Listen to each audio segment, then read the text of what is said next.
having a सबसे पहले तो मैं आप लोगों का शुक्रगुजार हूँ कि जिन लोगों ने जो है वो अपनी चॉइस बताई कि जो है वो मैं आप लोगों के साथ जो है वो हॉर्टिकल्चर को जो है वो डिस्कस करूँ।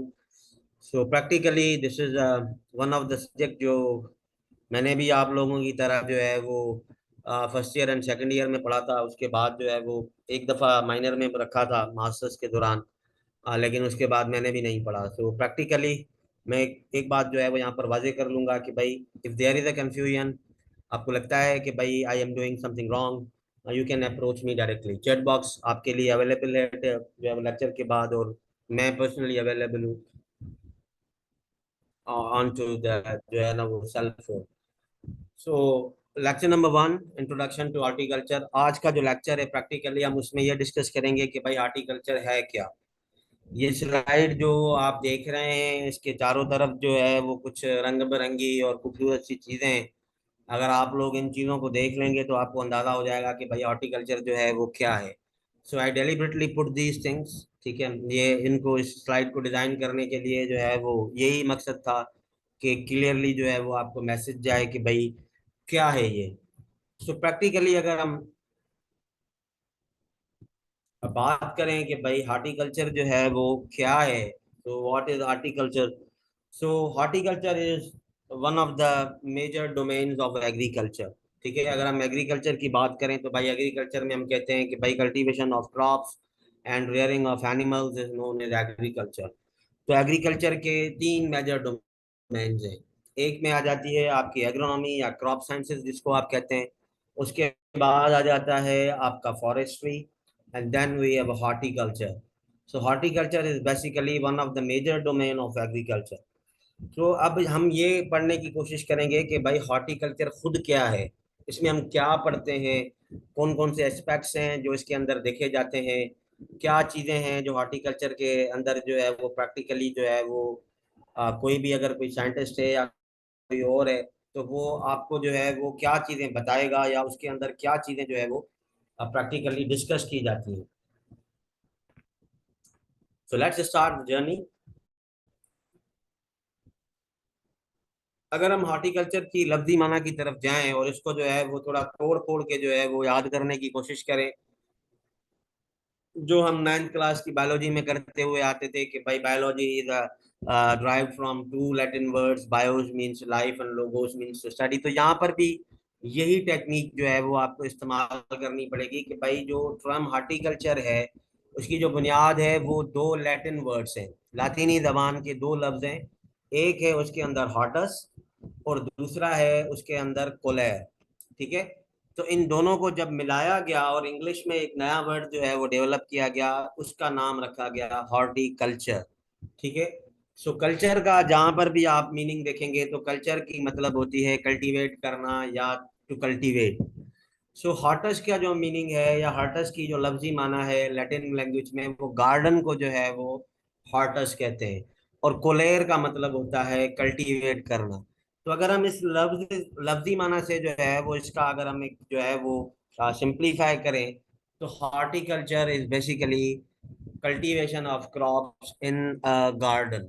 ठीक है, या गार्डन कल्टीवेशन भी आप इसको कह सकते हैं, या एक कंफाइंड एरिया में अगर आप जो है वो गार्डनिंग कर रहे हैं तो उसको हम कहते हैं हॉर्टिकल्चर।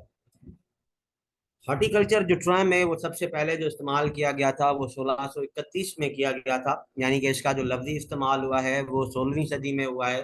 और 1631 में सबसे पहले जो है वो हॉर्टिकल्चर टर्म का जो है वो इंतखाब किया गया था। एक साइंटिस्ट था जिसका नाम था जेनिक, जिसने सबसे पहले जो है वो हॉर्टिकल्चर को जो है वो डिफाइन किया था। 1986 की ये बात है। और उसने ये कहा था कि भाई हॉर्टिकल्चर जो है वो एक ब्रांच है एग्रीकल्चर की जो वाबस्ता है जो है वो कल्चर्ड प्लांट्स के साथ। ठीक है, कल्चर्ड का कल्टीवेटेड प्लांट्स के साथ, जिसको हम फूड, मेडिसिनल पर्पस या फिर एस्थेटिक ग्रेटिफिकेशन के लिए इस्तेमाल कर सकते हैं। अब एस्थेटिक का यहाँ पर मतलब है खूबसूरती के लिए। बाज़ औक़ात हॉर्टिकल्चर और एग्रोनॉमी में यही फर्क जो है वो बहुत कॉमन होता है कि एग्रोनॉमी के अंदर या क्रॉप कल्टीवेशन के अंदर आप सिर्फ फूड के लिए पढ़ते हैं या उनके जो दूसरे यूजेस है।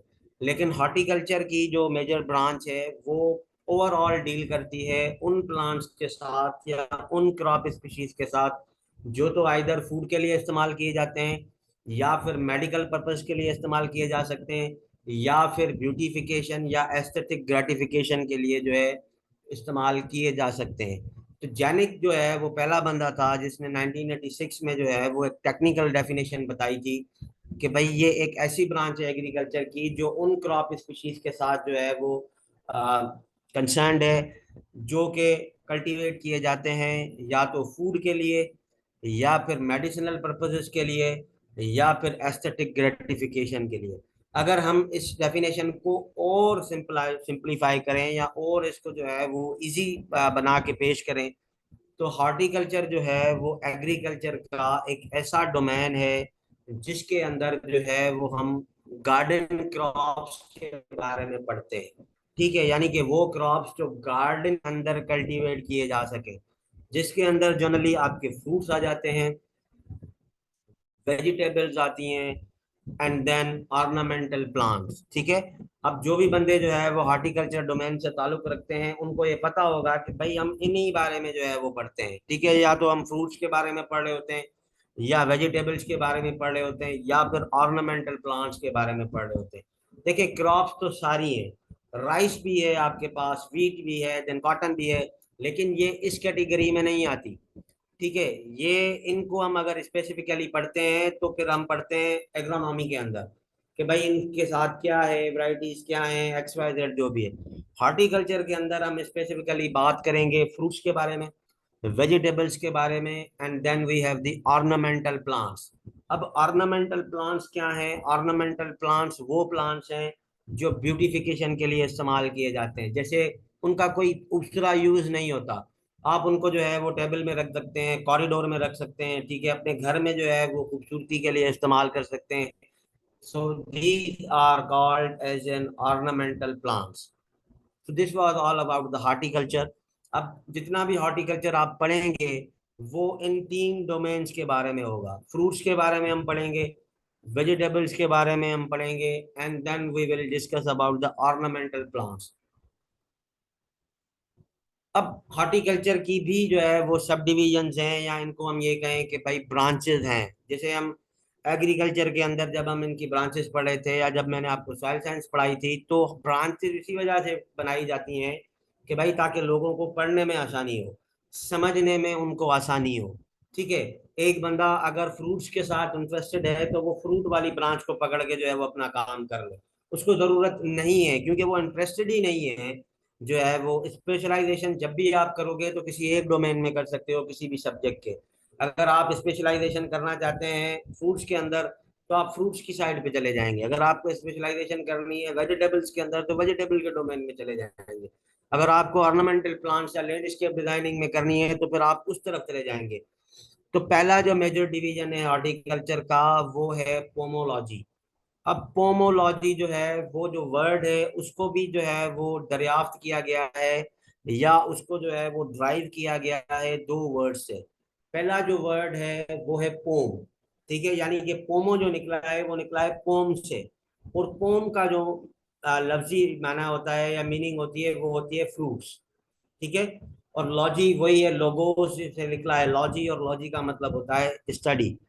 सो पोमोलॉजी जो है अगर हम उसकी लफ्जी तलफ्फुज की तरफ जाना चाहें तो पोम का मतलब है फ्रूट्स, एंड लोगोस का मतलब है टू स्टडी। ठीक है, सो पोमोलॉजी की अगर हम जो है वो बात करें तो ये हॉर्टिकल्चर की ऐसी ब्रांच है जो कि डील करती है या जिसकी जो है वो वाबस्तगी होती है with the study of fruits. ठीक है, पोमोलॉजी के अंदर हम फ्रूट्स के बारे में पढ़ते हैं। अब सारे जो एस्पेक्ट्स हैं फ्रूट्स के वो पोमोलॉजी में डिस्कस किए जाते हैं कि भाई कौन सा फ्रूट है, कैसे उसको जो है वो ग्रो किया जाता है, कौन सी सॉइल में बेहतर ग्रो करेगा, उसका जो है वो सीड क्या होगा, अगर उसके सकर्स लगाने हैं तो कैसे होंगे, कौन कौन सी उसकी जो है वो स्टेजेस है। यानी कि फ्रूट्स के बारे में अगर किसी ने तालीम हासिल करनी है या इल्म हासिल करना है तो उसको पोमोलॉजी कहते हैं। तो pomology is the branch of horticulture concerning with the study of fruits. अब पोमोलॉजी के अंदर क्या आ जाता है कि भाई देखें, जब आप फ्रूट्स के बारे में पढ़ते हैं तो हम उसको कहते हैं ऑर्चर्डिंग। ठीक है, फ्रूट्स की ऐसी कल्टीवेशन जो कमर्शियल पर्पस के लिए की जाए। एक अगर आपके पास घर पे आम का दरख्त लगा हुआ है तो वो ऑर्चर्डिंग नहीं है। ठीक है, क्योंकि वो आप अगर आप बेचते भी हैं तो वो अलग बात है, लेकिन आपका जो प्रॉपर कंसर्न है वो आपका जो है वो होम यूज होगा। तो अगर फ्रूट्स की जो है वो कमर्शियल प्रोडक्शन की जाए किसी कंफाइंड एरिया में तो हम उसको कहते हैं ऑर्चर्डिंग।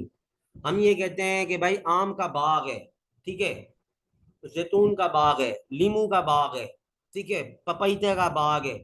तो बाग को जो है वो टेक्निकल टर्म्स में कहा जाता है ऑर्चर्ड। और बागबानी जो है यानी कि बाग को मैनेज करना या संभालना उसको कहा जाता है ऑर्चर्डिंग। अब यहाँ पर मैं आपको एक बात बताना चाहूंगा कि दो टर्म्स यूज होते हैं, एक होता है गार्डन और दूसरा होता है ऑर्चर्ड। इन दोनों के बीच में फर्क है। ठीक है, अगर आप लोगों ने हमारी यूनिवर्सिटी का हॉर्टिकल्चर जो है वो देखा होगा तो उसका हॉर्टिकल्चर गार्डन है। तो गार्डन का मतलब ये है कि जहां पर फ्रूट्स एंड वेजिटेबल्स एक साथ जो है वो कल्टीवेट किए जाएं, या फ्रूट्स एंड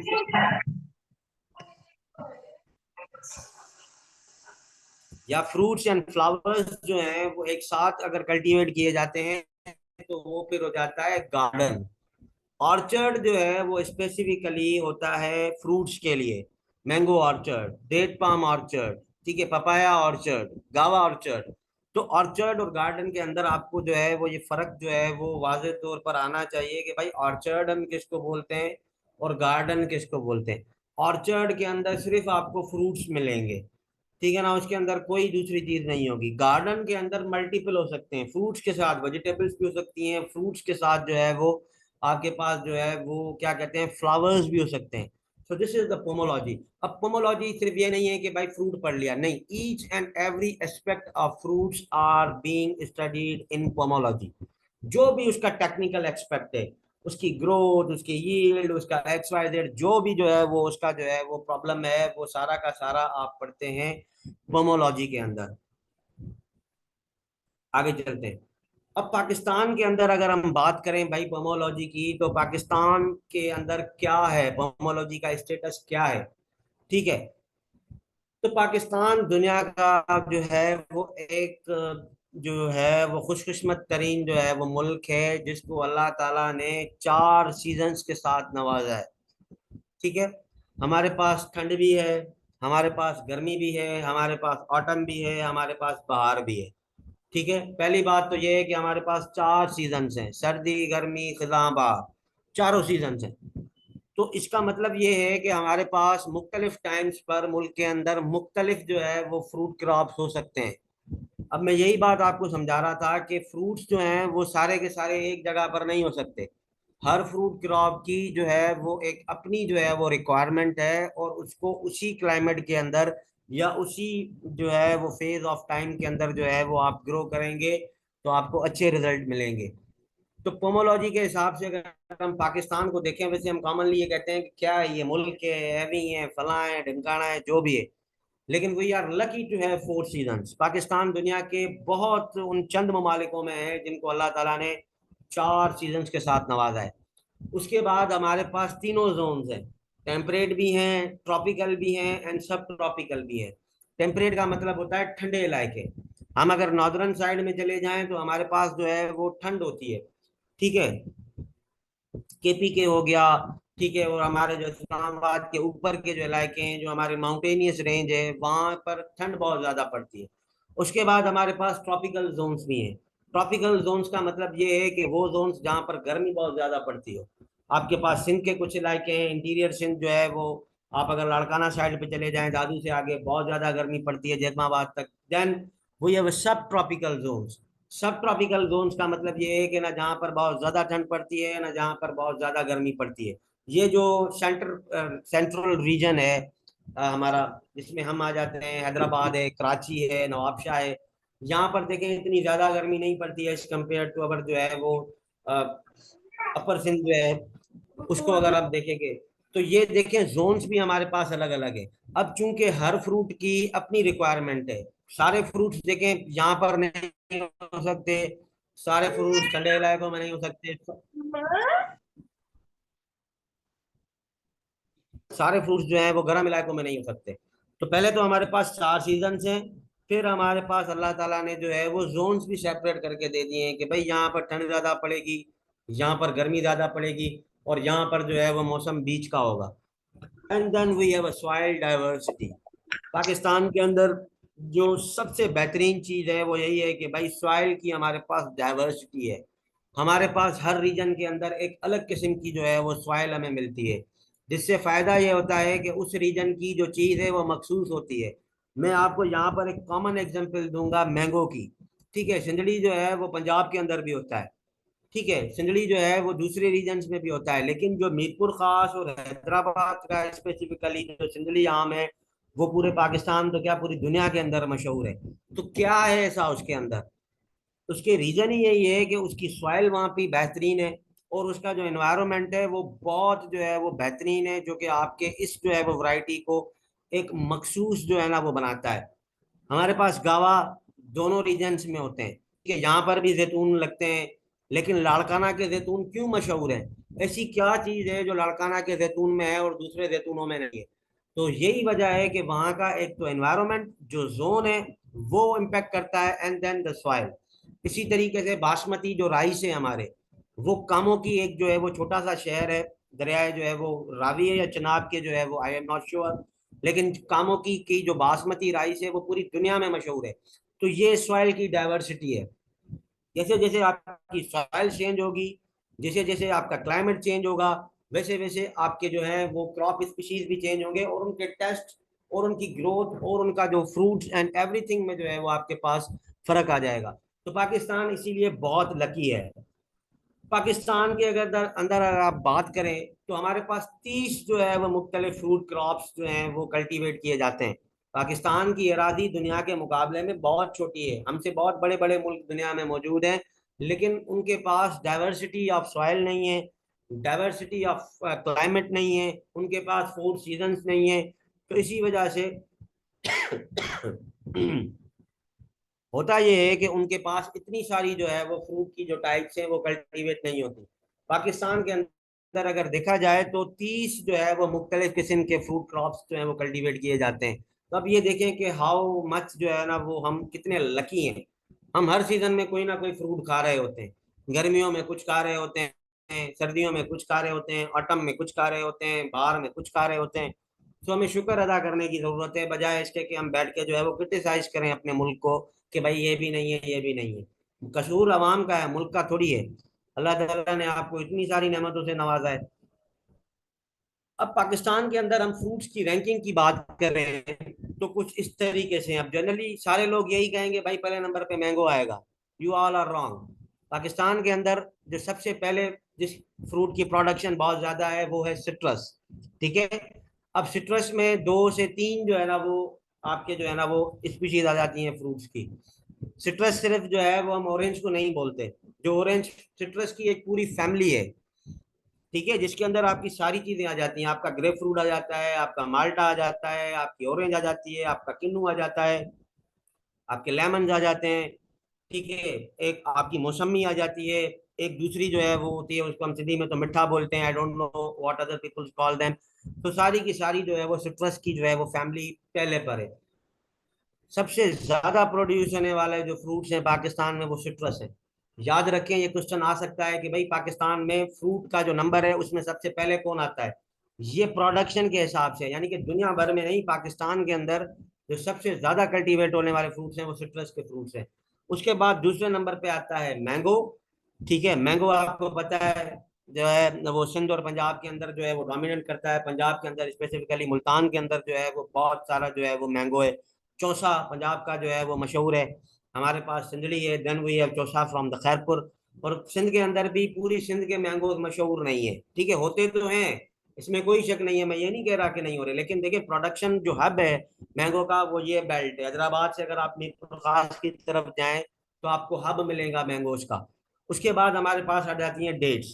ठीक है, अब डेट्स के जो 2 प्रोविंसेस हैं उसमें सिंध पहले नंबर पे आता है, क्योंकि हमारा जो खैरपुर वाला जो रीजन है, Sukkur division basically is renowned for the date production. Then we have गावा, एंड देन लास्ट में आता है बनाना। अब ये टॉप 5 फ्रूट्स हैं, ठीक है, और ये हमारे मेजर फ्रूट्स हैं हमारे मुल्क के, ठीक है। सिट्रस की अगर हम बात करें तो 95% जो सिट्रस है वो पंजाब के अंदर लगता है, क्योंकि हमारे पास गर्मी बहुत ज्यादा है, इसीलिए हमारे पास सिट्रस इतना नहीं होता। लेमन हमारे पास होता है खैरपुर में और दूसरी जगहों पर, लेकिन दूसरे जो सिट्रस के क्रॉप्स हैं वो हमारे पास नहीं होते। मैंगो की अगर हम बात करें तो जो सिंध है और जो हमारे जो साउदर्न जो है वो डिस्ट्रिक्ट्स हैं पंजाब के, उनके अंदर जो है वो बहुत ज्यादा होता है। Now this was all about the status of pomology in Pakistan के। भाई पाकिस्तान के मेजर फ्रूट क्रॉप्स कौन कौन से हैं, कौन से रीजन में क्या होता है, ये इसमें से जो चीजें आपको इंपॉर्टेंट लगती हैं वो आपको जो है वो याद भी करनी पड़ेंगी और समझनी भी पड़ेंगी। उसके बाद जो दूसरा डिवीजन है हॉर्टिकल्चर का, वो है ओलेरी कल्चर, ठीक है। अब इसको कोई ऑलरी कल्चर भी पढ़ता है, कुछ ओलेरी कल्चर भी पढ़ता है, इट्स ओके, ये आपकी अपनी चॉइस है, आप इसको जो है जो बोलना चाहें वो बोल सकते हैं। तो ओलेरी जो है, अब इसको भी जो है वो हमें समझना है कि भाई ओलेरिस जो लफ्ज है वो निकला है हर्ब से, ठीक है। ओलेरी जो है वो निकला है ओलेरिस से, और ओरेलिस का मतलब होता है अ हर्ब, ठीक है। अब हर्ब्स क्या होती हैं वो हम आगे जाके जो है वो इसी लेक्चर के दौरान पढ़ेंगे। और कल्चरा का मतलब होता है टू कल्टीवेट, यानी कि हर्ब्स की कल्टीवेशन को हम कहते हैं ऑलरी कल्चर।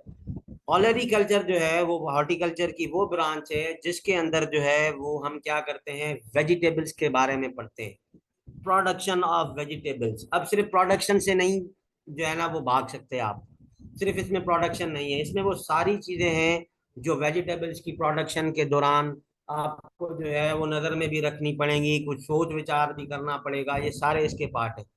हम किस चीज को वेजिटेबल कहते हैं, किसी भी हर्बेशियस प्लांट का, ठीक है, हर्बेशियस प्लांट का वो एडिबल एडिबल पार्ट जिसको जो है वो कंज्यूम किया जा सके या खास खाया जा सके, आइदर एज अ फ्रेश और प्रोसेस्ड, उसको हम कहते हैं वेजिटेबल। हम कह तो रहते होते हैं कि भाई ये फ्रूट है, ये वेजिटेबल है, ये जो है सीरियल है, क्यों भाई, ऐसी क्या चीज है। याद रखें वेजिटेबल हमेशा हर्बेशियस प्लांट का एडिबल पार्ट होगा, ठीक है, वुडी प्लांट का नहीं होगा। हर्बेशियस पार्ट का प्लांट का जो एडिबल पार्ट होगा उसको हम कहेंगे ये वेजिटेबल है।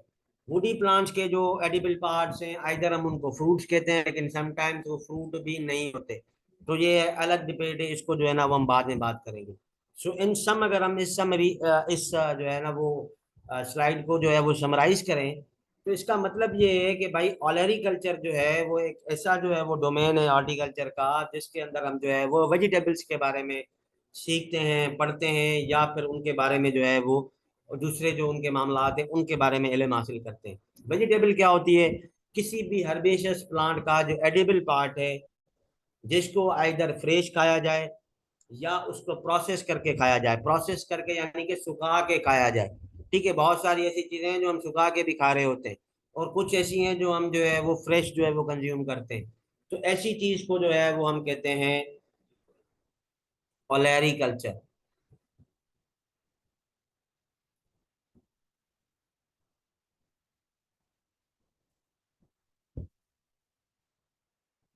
ओके,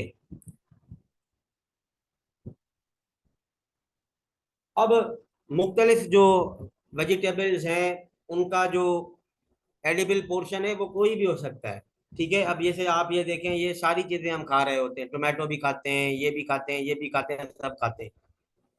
तो कुछ जो है वो वेजिटेबल क्रॉप्स ऐसी हैं जिनका हम फ्रूट खाते हैं, यानी कि टोमेटो, ठीक है, tomato is basically the fruit of tomato crop, ठीक है। कुछ जो है वो वेजिटेबल्स ऐसी हैं जिनका हम ट्यूबर खाते हैं, ठीक है। ट्यूबर का मतलब होता है अंडरग्राउंड स्टेम, ठीक है, जो उसकी जमीन के अंदर जो है वो स्टेम होती है किसी भी क्रॉप की, उसको हम कहते हैं ट्यूबर। अब इसकी एग्जांपल है पोटैटो, ठीक है। कुछ जो है वो स्पीशीज ऐसी हैं जिनकी हम रूट खा रहे होते हैं, जिसके अंदर आपकी स्वीट पोटैटो आ जाती है, ठीक है, शकरकंदी जिसको हम जो है वो बोलते हैं। कुछ जो है वो वेजिटेबल्स ऐसी हैं जिनकी हम सीड्स खाते हैं, जैसे मटर हो गया, ठीक है। अब